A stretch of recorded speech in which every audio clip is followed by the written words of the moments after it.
Hello friends, in today's video I'm gonna be walking through how to add virtual background in Zoom. But before getting started this video, don't forget to subscribe. How to 1 minute.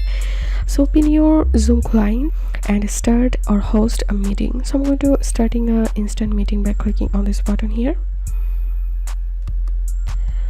Okay, now to add virtual background, make sure to turn on your camera and then click on this little arrow icon and click on choose virtual background, and from this list you can select any virtual background, and also you can upload a background from your computer by clicking on this plus icon, add image, and select any background.